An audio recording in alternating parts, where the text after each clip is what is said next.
안녕하세요. 정알박의 조윤정, 이정용입니다. 쌤이 왜 여기 있어요? 동료쌤은? 오늘 돈 이야기 한다는 얘기 듣고 제가 돈 냄새 맡고 내려왔거든요. 뭐니 해도 머니 아니겠습니까? 네, 그래서 제가 이분을 모셨습니다.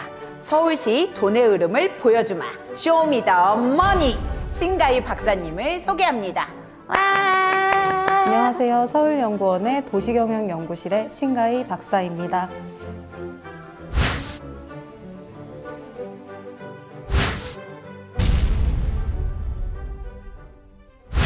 예, 박사님, 서울시 돈의 흐름을 좀 알고 싶은데 저희가 무엇을 좀 먼저 봐야 될까요? 서울시 예산을 보시면 쉽게 알 수 있습니다. 서울시 예산은 1년 동안의 서울시 수입과 지출의 계획을 의미하는데요.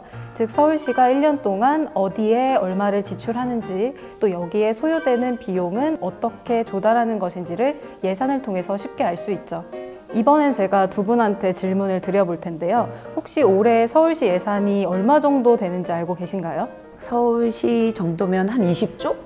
그거보단 좀 많을 것 같은데 한 25조? 오, 땡!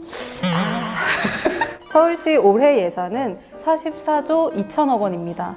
44조라고 하면 이게 많은 건지 적은 건지 다들 감이 안 오실 텐데요. 17개 시도 중에서는 서울시 예산이 가장 많고 그 다음으로는 경기도가 많은 예산을 지출합니다. 서울시가 경기도보다 약 10조 원 정도 더 지출한다고 보시면 되겠습니다.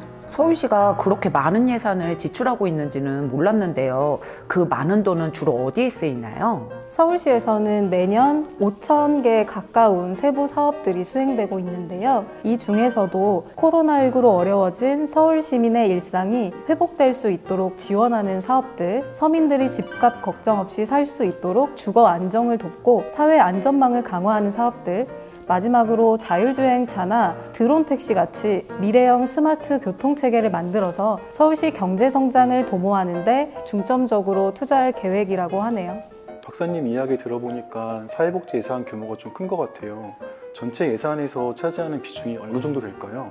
우리가 가계부를 작성할 때 교통비 얼마, 교육비 얼마, 병원비 얼마 이렇게 항목을 나눠서 작성을 하잖아요. 서울시 예산도 사회복지, 교통, 교육처럼 분야별로 구분을 할 수 있는데요. 정용쌤이 얘기한 것처럼 사회복지 분야 예산이 가장 큽니다. 올해 서울시 전체 예산에서 사회복지 예산이 차지하는 비중은 36%인데요. 10년 전만 하더라도 25%였는데 10년 사이에 굉장히 증가했다는 것을 알 수 있죠. 박사님, 사회복지 예산이 왜 그렇게 크게 증가했나요? 크게 두 가지로 말씀드릴 수 있는데요. 첫 번째로는 서울 시민의 복지 수요가 증가하면서 이 수요에 대응하기 위해서 사회복지 지출을 늘렸고요. 두 번째로는 중앙정부가 추진하는 사회복지 사업에 서울시도 공동으로 돈을 부담하고 있어요. 그런데 서울시는 다른 지방자치단체들보다 수입이 많기 때문에 더 많은 비율로 부담을 하도록 하고 있습니다. 최근 중앙정부가 추진하는 사회복지 사업들이 많아지면서 서울시가 부담하는 사회복지 예산도 그만큼 증가했다고 볼 수 있겠습니다. 지금까지 서울시가 예산을 어디에 그리고 어떻게 쓰는지 좀 알아봤는데요. 그럼 이 많은 예산을 어떻게 충당하는지 좀 궁금해지거든요. 이 예산이 모두 서울 시민의 세금일까요? 서울시 예산은 세금으로 50% 정도만 충당이 됩니다. 이 외에 10%는 세외 수입으로 충당을 하고 있는데요. 우리가 서울 시내에 있는 체육관이나 박물관처럼 시설을 이용할 때 내는 사용료, 그리고 주민등록 등본과 같은 서류를 발급받을 때 내는 수수료 등이 세외 수입에 포함됩니다. 세금과 세외 수입처럼 서울시가 직접 걷어들이는 돈으로 서울시 예산의 60%를 충당을 하고 있는데요.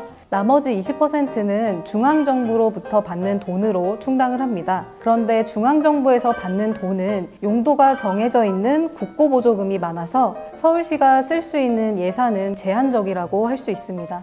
서울시가 직접 걷어들이는 돈이 60% 정도 되고 중앙정부로부터 받은 돈이 20% 정도 된다고 하셨는데 합쳐도 이게 100%가 아닌데 나머지 돈은 어떻게 충당을 하나요? 선생님들은 써야 될 돈이 이만큼 많은데 수입이 이 정도 되면 어떻게 대출이죠.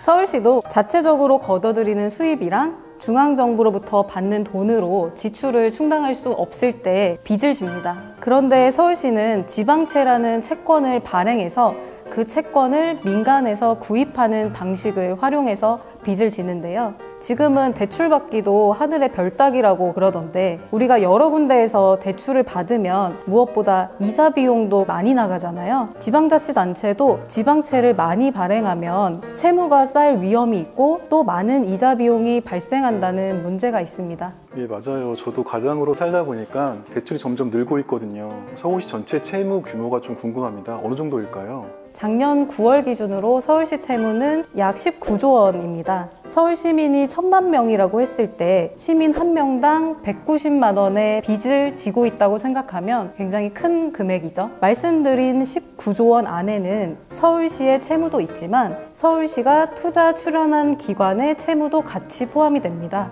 10년 전에는 투자 출연 기관의 채무가 많고 서울시 자체의 채무는 적었는데 최근 들어서 서울시 자체의 채무는 많이 늘어나고 투자 출연 기관의 채무는 감축을 했어요. 서울시 자체의 채무가 10년 전에는 3조 원이었던 반면에 최근에는 10조 원 가까이, 즉 한 3배 정도 증가했다고 볼 수 있겠죠. 아까 말씀드렸던 것처럼 빚이 많으면 이자도 많이 내야 되잖아요. 서울시 이자 비용은 연 2,800억 원인데 하루에 7억 원의 이자 비용을 내고 있다고 생각하면 이자 비용도 굉장히 크다는 것을 아실 수 있겠죠. 빚도 재산이라는 말이 있는데요. 서울시 채무 규모가 생각보다 큰 것 같아요. 이 정도면 적정한 건지 아니면 위험한 건지 판단이 잘 안 서는데요. 그래서 정부는 지방재정이 건전하게 운영되고 있는지를 관리하기 위해서 2011년에 지방재정위기 사전경보 시스템을 운영하고 있습니다. 지방재정이 위험한 수준인지 아니면 적정한 수준인지를 사전에 모니터링하고 예측해서 선제적으로 대응할 수 있는 시스템을 만든 거죠. 지방재정이 위험한 정도를 판단하는 지표가 여러 가지가 있는데요. 특히 예산에 비해서 채무가 얼마나 많은지를 집중적으로 보고 있습니다. 예산 대비 채무 비율이 25%를 초과하면 재정 주의단체, 40%를 초과하면 재정 위기단체로 지정을 하고 있습니다. 서울시 채무 비율은 아직 20%이기 때문에 행정안전부 기준에 따르면 위험한 수준은 아닙니다. 그런데 서울시 채무가 지속적으로 늘어나고 올해 말에는 25%까지 증가할 것으로 예측되고 있어서 재정 건전성을 유지하려는 노력이 필요한 상황입니다.